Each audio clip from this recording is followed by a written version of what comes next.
Hello friends, अस्सलाम वालेकुम, नमस्ते। चलिए हु आर यू का नेक्स्ट पार्ट शुरू करते हैं। उस पार्ट में हमने देखा था कि वांग जी विंग को इलिंग से बाहर निकालने के लिए इलिंग तक पहुंच गया था। वांग जी विंग से मिल भी चुका था और विंग से उसने बोला था कि उसे उससे कुछ ज़रूरी बात करनी है। विंग उसे अंदर ले जाता है और उसे एक गिलास पानी देने के बाद बोलता है कि बताओ अब तुम्हें मेरे साथ तो कौन सी ज़रूरी बात करनी है। तभी वांग जी बोलता है कि दरअसल मुझे ज़रूरी बात नहीं करनी थी, वो मैं यहाँ से गुज़र रहा था और मुझे बहुत प्यास और भूख लगी थी और इलिंग के बाद कोई भी कबीला नहीं पड़ता है, इसीलिए मुझे लगा कि मुझे इलिंग में तुम्हारे पास आके कुछ देर आराम कर लेना चाहिए। तभी विंग बोलता है कि क्या तुम्हें डर नहीं लगता? मेरे पास आने से पहले तुमने सोचा नहीं कि तुम्हारा हालत ख़राब भी हो सकती है। तभी वांग जी बोलता है कि नहीं, क्यों, मुझे डर क्यों लगेगा? और तुम थोड़ी ना कोई बुरे इंसान हो, तुम तो अच्छे इंसान हो। मैंने तुम्हारे बारे में सुना है, लोगों को तुम्हारे बारे में गलतफहमी है। ये सुनकर विंग का दिल गार्डन गार्डन हो जाता है कि कोई तो है उसके लिए अच्छा सोचता है, कोई इंसान है इस दुनिया में। तभी विंग बोलता है कि तुम मुझसे मजाक तो नहीं कर रहे हो ना?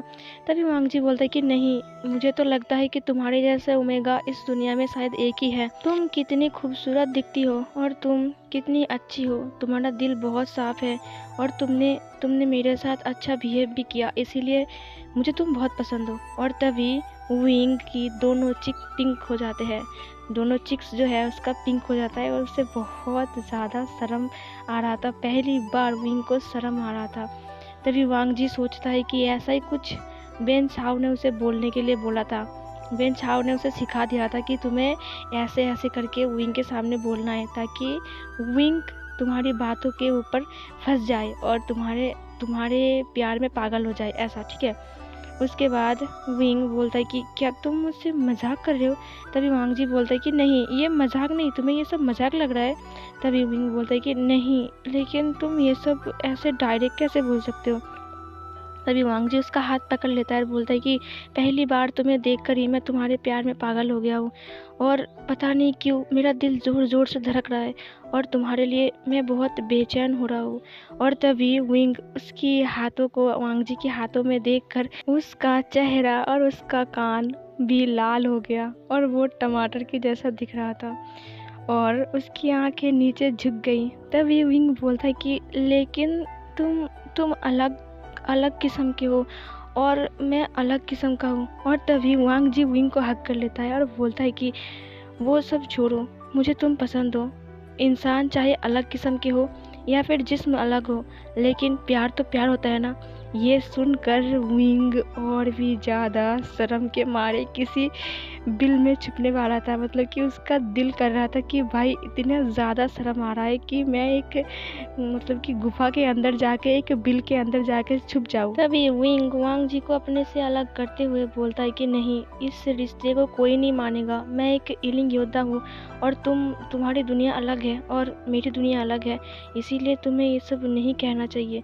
तभी वांग जी विंग का हाथ पकड़ते हुए बोलता है कि नहीं, मुझे कुछ नहीं पता। आज से पहले मुझे कभी भी किसी को पसंद नहीं आया है, पहली बार मुझे कोई पसंद आया है और मैं उसका हाथ थामना चाहता हूँ। और फिर वांग जी अपने मन में सोचता है, इसके बाद वेन छाओ ने क्या बोला था, मुझे याद नहीं आ रहा है, और वो कुछ सोचने लगता है। और तभी विंग बोलता है कि क्या तुम सच में मुझसे प्यार करते हो? क्या तुमने पहली नज़र में देखकर ही मुझे पसंद कर लिया था? लेकिन वांग जी को याद नहीं आ रहा था कि इसके बाद वेन छाओ ने उसे क्या बोला है। तभी वांग जी सिर्फ अपने सिर को हाँ में हिलाते हुए बोलता है कि हाँ। और उसके बाद उसे याद आता है कि वेन छाओ ने उसे बोला था कि उसे शादी का प्रपोजल देना। उसके बाद वांग जी विंग को बोलता है कि क्या तुम मुझसे शादी करोगी? और ये सुनकर विंग और भी ज़्यादा शर्म के मारे लाल हो जाता है और बोलता है कि क्या तुम मुझसे शादी करना चाहते हो? लेकिन हमारे रिश्ते को क्या तुम्हारे कबीले वाले मानेंगे? और तभी वांग जी बोलता है कि वो सब छोड़ो, कोई माने या ना माने इससे मेरा कोई लेना देना नहीं है, मुझे सिर्फ तुम चाहिए। और ये सुनकर विंग अपनी आंसुओं को रोक नहीं पाता है, वो रो देता है और बोलता है कि पहली बार किसी ने मुझसे कहा कि वो मुझसे शादी करना चाहता है, वो भी अपने परिवार के खिलाफ जाके। मैं तुमसे शादी ज़रूर करूँगा, लानसन, और ये बोलकर वो वांग जी को हक कर लेता है। वांग जी को बिल्कुल भी अच्छा नहीं लग रहा था विंग के साथ, क्योंकि वो विंग से प्यार नहीं करता है, वो बस एक्टिंग कर रहा था, क्योंकि उसे बेन चाओ ने सिखा दिया था ऐसे ऐसे करने के लिए। फिर तभी वांग जी विंग को अलग करता है और बोलता है कि वो ऐसे, तुम्हें कुछ पूछना था मुझे। वो बच्चा किसका है जो तुम्हारे वहाँ पर तुम उसे दूध पिला रहे थे चम्मच से। और तभी विंग बोलता है कि वो बच्चा वो मेरा बच्चा है। और ये सुनकर वांग जी बोलता है कि वह वो क्या बोला तुमने, वो तुम्हारा बच्चा है। और तभी विंग बोलता है कि हाँ, मैंने उसे गोद लिया है। और तभी वांग जी बोलता है कि गोद लिया है या फिर उसे खाने का प्लान बना रही हो तुम, लेकिन मैं उसे तुम्हें खाने नहीं दूंगा, मैं उस बच्चे को ज़रूर बचाऊंगा। और ये बोलकर वांग जी उसकी तरफ देखता है। तभी विंग बोलता है कि चलो मैं तुम्हें उससे मिलाता हूँ। और फिर वो वांग जी का हाथ पकड़ के उस बच्चे के पास ले जाता है और बोलता है कि देखो युआन, कौन आया है, ये देखो, इसका नाम हांगवन जुन है, और पता है ये तुम्हारे डैड बनने वाले हैं। ये सुनकर वांग जी विंग की तरफ देखता है और फिर तभी विंग उसकी तरफ मुस्कुरा के देखकर बोलता है कि ये देखो, तुम्हें देखकर कितना मुस्कुरा रहा है ना युआन। और तभी वांग जी अपने रोप से एक फॉरहेड रिबन को निकालता है और उस बच्चे की फॉरहेड पर पहना दिया। और ये देखकर विंग शॉक्ड था और बोलता है कि तुमने इसे अपना फॉरहेड रिबन क्यों पहना दिया। तभी वांग जी बोलता है कि तुमने बोला ना मैं इसका डैड हूँ, तो ये हमारे कबीले का हुआ। और तभी विंग बोलता है कि क्या तुम सच में इसका डैड बनना चाहते हो। और तभी वांग जी बोलता है कि हाँ, अगर मैं तुमसे शादी करूँगा और तुम इसकी मॉम हुई तो मैं इसका डैड हुआ ना। ये सुनकर विंग ब्लश करने लगा। और फिर गाइस ऐसे ही दिन बीत जाते हैं। विंग और वांग जी कुछ बातें करते हैं, घूमते हैं, खाना खाते हैं, बच्चे को संभालते हैं। और तभी वांग जी बोलता है कि विंग, मैं और इंतज़ार नहीं कर सकता, चलो हम शादी कर लेते हैं। उसके बाद विंग बोलता है कि क्या सच में हम शादी कर लेंगे। और तभी वांग जी उसके हाथ को पकड़ते हुए बोलता है कि हाँ ज़रूर, और मैं तुमसे शादी करने के बाद तुम्हें अपने मेंशन में ले जाऊंगा। ये सुनकर विंग बोलता है कि लेकिन तुम अपनी फैमिली से बिना परमिशन लेके मुझसे शादी करोगे, और अगर वो लोग ना माने तो इस रिश्ते को फिर क्या होगा। तभी वांग जी बोलता है कि नहीं, मेरा अंकल और मेरा भाई मुझसे बहुत ज़्यादा प्यार करते हैं। अगर मैंने उन लोगों को समझा के बोला ना कि मैं तुमसे प्यार करता हूँ, तो वो लोग ज़रूर हमारे रिश्ते को मान लेंगे। विंग ये सुनकर विंग बोलता है कि ठीक है, अगर तुम चाहते हो तो मैं तुमसे शादी करूँगा। लेकिन वांग जी बोलता है कि लेकिन मेरा शर्त याद रखना, तुम्हें मुझसे शादी करने के बाद मेरे मेंशन जाना होगा। तभी विंग बोलता है कि ठीक है, अगर तुम मेरा साथ दोगे तो मैं तुम्हारे साथ कहीं भी जा सकता हूँ। और ये बोलकर वो वांग जी की शोल्डर पर अपने हेड रखकर आंखें बंद करके वांग जी के साथ बात कर रहा था। लेकिन वांग जी बिल्कुल भी उससे बात नहीं करना चाहता था, क्योंकि वो विंग को पसंद ही नहीं करता है। वो सिर्फ अपने बड़े भाई और चाचा के लिए यहाँ पर आया है। वो वेन चाओ के साथ माइंड लिंक के थ्रू बात कर रहा था। वेन चाओ उसे बोलता है कि वांग जी, क्या तुम अपने काम ढंग से कर रहे हो ना। तभी वांग जी बोलता है कि हाँ बिल्कुल। फिर तभी वेन चाओ बोलता है कि विभूषण को कुछ समझ में तो नहीं आया। तभी वांग जी बोलता है कि नहीं, उसे कुछ भी शक नहीं हुआ है, वो मुझ पे बहुत ज़्यादा भरोसा कर रहा है। फिर तभी वेन चाओ बोलता है कि ठीक है, उसे जल्द से जल्द इलिंग से बाहर लेके आओ। वांग जी वेन चाओ को बोलता है कि ठीक है, मैं जल्द से जल्द उसे बाहर निकालने की कोशिश कर रहा हूँ। तभी वो लोग बात करना ब्रेक करते हैं और उसके बाद वांग जी देखता है विंग की तरफ। विंग सो चुका था। विंग पूरा एक क्यूट बेबी बनी की तरह सो रहा था। उसकी फेस बिल्कुल एक क्यूट बनी की तरह दिख रहा था। वांग जी अपने मन में बोलता है कि इस क्यूट फेस के पीछे जो शैतानी चेहरा छिपा हुआ है, मैं उसे बाहर निकालूंगा। और ये बोलकर वो विंग को अपनी बाहों में उठा लेता है और उसके बाद उसके गुफा के अंदर जाके उसे बेड में लेटा दिया। फिर वो विंग के ऊपर एक ब्लैंकेट ओढ़ देता है और बोलता है कि विंग सो जाओ, बहुत जल्द तुम्हारी ज़िंदगी बर्बाद होने वाली है। मैं तुम्हें नहीं छोड़ूंगा, मैं तुम्हें कभी माफ़ नहीं करूंगा विंग। तुमने मेरे चाचा और बड़े भाई के साथ जो किया है उसका हिसाब तुम्हें देना पड़ेगा, उसका कीमत तुम्हें चुकाना पड़ेगा। उसके बाद वो उस झूले के पास जाता है जहाँ पर वो बच्चा सो रहा था। वो बच्चे के पास जाके बोलता है कि तुम चिंता मत करो, तुम्हें मैं कुछ नहीं होने दूंगा और तुम्हें मैं ज़रूर बचाऊंगा, इसे मैं तुम्हें खाने नहीं दूंगा।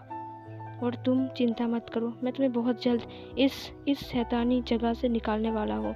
मैं तुम्हारी ख्याल रखूँगा, मैं तुम्हें बड़ा करूँगा, एक अच्छा इंसान बनाऊँगा। और यह सब बोलकर वांग जी एक पत्थर के ऊपर बैठ जाता है। सीन चेंज हो जाता है और उसकी वेडिंग सेरेमनी दिखाया जाता है। अब वांग जी और विंग अपने अपने वेडिंग ड्रेस पहनकर, वेडिंग रोब्स पहनकर एक दूसरे से शादी करने वाले थे। वो लोग एक चर्च में आए थे और उसके साथ वो बच्चा भी था। वो लोग उस बच्चे को भी वेडिंग ड्रेस के जैसा सेम ड्रेस पहनाया था। वो बच्चे को विंग लेटा देता है और उसके बाद वो दोनों शादी का जो रिचुअल्स है उसे फॉलो करने लगता है। एक एक करके वो सारे रिचुअल्स फॉलो करते हैं और फाइनली वो दोनों मैरिड हो जाते हैं। शादी करने के बाद वो लोग वाइन पीते हैं और उसके बाद वो फिर से ईलिंग में लौट आते हैं। तब शाम हो चुकी थी और फिर विंग और वांग जी दोनों ही उस गुफा के अंदर जाते हैं जहाँ पर विंग रहता है। वो उस बच्चे को झूले में लेटा देता है और बोलता है कि तुम चिंता मत करो, अब तुम्हारी मॉम अकेली नहीं है, अब तुम्हारा डैड भी है, तुम बस जल्दी से बड़े हो जाओ। और ये बोलकर वो वांग जी की तरफ देखता है। वांग जी अपने विजन को देख रहा था। तभी विंग बोलता है कि वांग जी वो आज हमारा फर्स्ट नाइट है। तो तभी वांग जी बोलता है कि मैं बहुत थक गया हूँ, मैं थक चुका हूँ, इसीलिए मुझे नींद आ रही है, मैं सो रहा हूँ और तुम भी सो जाओ। और ये बोलकर वांग जी एक तकिया लेकर नीचे सो जाता है। उसे ऐसे देखकर विंग को थोड़ा बुरा लगता है। विंग भी अपने बेड के ऊपर जाता है और जाके बैठ जाता है और फिर वो वांग जी को देखता है। वो अपने मन में बोलता है कि क्या तुम इतने जल्दी सो गए। और तभी विंग भी सो जाता है। लेकिन उसे बहुत ज़्यादा बुरा लग रहा था क्योंकि आज उसका फर्स्ट नाइट था और वांग जी ने उसे बात भी नहीं किया अच्छे से। वांग जी सो गया उसे इग्नोर करके। तभी विंग अपने मन में बोलता है कि नहीं, आज का दिन कितना हार्ड है और हमने कितना सारा रिचुअल्स फॉलो किया, हमारी मैरिज कंप्लीट हुई। तो जाहिर सी बात है कि वांग जी इतना सारा रिचुअल्स फॉलो करने के बाद थक गया होगा और वो इसीलिए सोना चाहता है।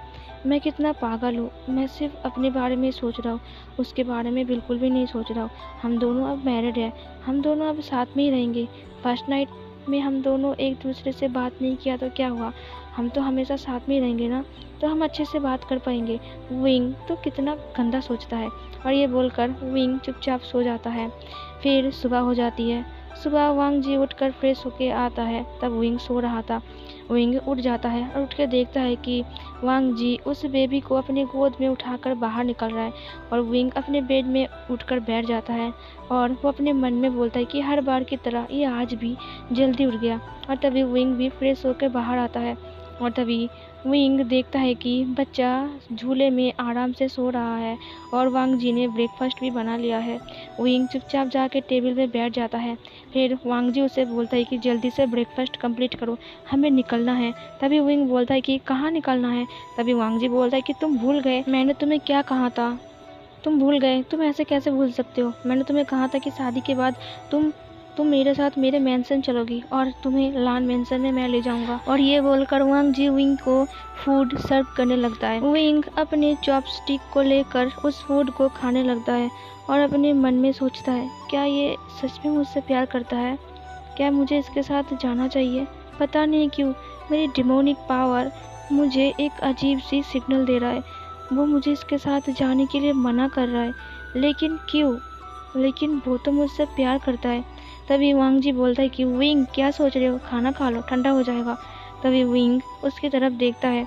वांग जी शांत था और वो चुपचाप अपने खाना को खा रहा था। और फिर तभी विंग अपने मन में कहता है क्या इतने भोले भाले और इतने शांत इंसान भी बुरे होते हैं, इतने प्यार करने वाला इंसान भी बदल जाते हैं, क्या ऐसा कुछ होता है। नहीं नहीं, कभी नहीं होता। प्यार करने वाले इंसान क्यों बदलेंगे, जिसे एक बार प्यार होता है वो पूरी ज़िंदगी भर निभाता है। वांग जी भी मुझसे ऐसा ही प्यार करता है और आई होप कि वो मेरा साथ कभी नहीं छोड़ेगा। लेकिन विंग को क्या पता कि वांग जी उसके पास आखिर क्यों आया है, किस लिए वो विंग से शादी किया और क्यों वो विंग को उस इलिंग जगह से निकालना चाहता है। अगर विंग इलिंग में रहेगा तो कभी भी वांग जी विंग को सजा या फिर उसकी भाई को बचा नहीं पाएगा। उसकी अंकल और उसके भाई की आत्मिक शक्ति विंग ने छीन लिया है, यही वांग जी को लगता है। उसे समझाया गया है, वेन चाओ ने और वेन रूहान ने उसे समझाया है। वो विंग को गलत समझकर विंग से बदला लेने निकला है। और फिर गाइस उनका खाना जल्दी ख़त्म हो जाता है और फिर वो इलिंग से बाहर निकलने लगता है। इलिंग से बाहर निकलने के वक्त विंग का दिल बहुत बेचैन था और उसकी धड़कन तेज़ थी। पता नहीं क्यों विंग को एक अजीब सी डर सता रहा था। विंग को ऐसा लग रहा था कि उसके साथ जल्द ही कुछ बुरा होने वाला है। उसकी डेमोनिक पावर बार बार उसे ये समझा रहा था कि इसके साथ मत जाओ। वो उस बच्चे को अपने गोद में उठाते हुए वो दोनों साथ में जा रहे थे। वांग जी पूरे रास्ता सिर्फ चुपचाप ही रहता है। वो विंग के साथ एक भी बात नहीं कर रहा था। विंग भी चुपचाप उसके साथ जा रहा था। विंग बीच बीच में कुछ बोल रहा था और वांग जी सिर्फ उसे हाँ या ना में जवाब दे रहा था। थोड़ी देर बाद वो लान मैंसन में पहुंच जाते हैं और लान मैंसन में पहुंचने के बाद विंग को मैडम लान की महल की तरफ ले जाने लगा और फिर वांग जी उसे बोलता है कि ये देखो ये महल। और फिर तभी विंग उस महल को अच्छे से देखने लगा और फिर विंग बोलता है कि ये जगह बहुत शांत है और बहुत खूबसूरत है। और तभी विंग अंदर जाने लगा। वांग जी उसे अंदर जाते हुए बोलता है कि ये महल मेरी मॉम की है, यहाँ पर मेरी मॉम रहती थी। और तभी विंग उसकी तरफ घूम के बोलता है कि क्या अब वो यहाँ पर नहीं रहती है। तभी वांग जी आसमान की तरफ देखते हुए बोलता है कि नहीं, मेरी मॉम अब इस दुनिया में नहीं है। तभी विंग उसे बोलता है कि आई एम सॉरी लैंजन, मुझे पता नहीं था, मुझे माफ़ कर दो, मैंने तुम्हें ये सब पूछ लिया। तभी वांग जी बोलता है कि कोई बात नहीं, तुम जाके आराम करो, मुझे कुछ काम है, मैं अपना काम निपटा के आने के बाद तुम्हें यहाँ से ले जाऊँगा। और हाँ, मैं कुछ सर्वेंट को बोलता हूँ कि तुम्हें कुछ खाने के लिए भेज दे और ईवान के लिए थोड़ा सा खाना। और तभी विंग बोलता है कि ठीक है, थैंक यू। और विंग ये बोलकर अंदर जाने लगता है।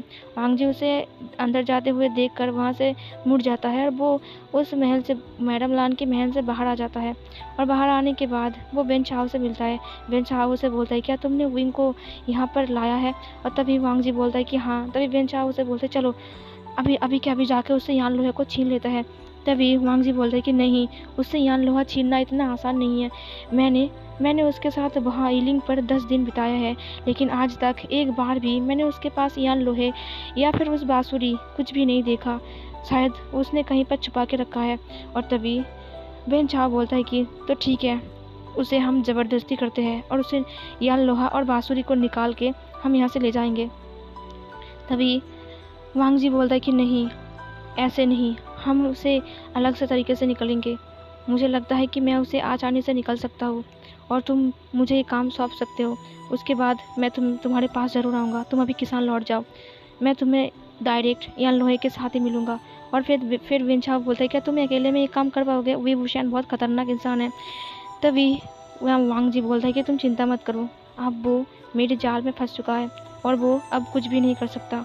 और तभी वेन चाओ बोलता है कि ठीक है, अगर तुम मुझे प्रॉमिस करते हो तो ठीक है, मैं ऐसे जा रहा हूँ, लेकिन हाँ याद रखना तुम्हें जल्द से जल्द आना होगा, क्योंकि तुम्हारे चाचा और तुम्हारे भाई की हालत दिन ब दिन ख़राब होते जा रही है। तभी वांग जी बोलता है कि हाँ मुझे पता है, मैं ज़रूर आऊँगा, तुम चले जाओ। और वेन चाओ उसे वहाँ से बाय बोलकर चला जाता है। तभी विंग की महल की तरफ, मतलब कि मैडम लान के महल में जब विंग था उस महल की तरफ देखते हुए वांग जी बोलता है कि विंग, आखिर तुमने अपनी जादुई बांसुरी या लोहा और अपनी ताबीज़ स्टीचियन दिव्य तत्व को तुमने आखिर कहाँ छुपाया है विंग। चिंता मत करो, इसका पता मैं जल्द ही लगा लूँगा। और ये बोलकर वांग जी वहाँ से चला जाता है। फिर गाइस इस पार्ट को मैं ही पर ही ख़त्म करती हूँ। तो चलिए मिलती हूँ अगले एक और न्यू पार्ट लेकर, तब तक के लिए बाय बाय।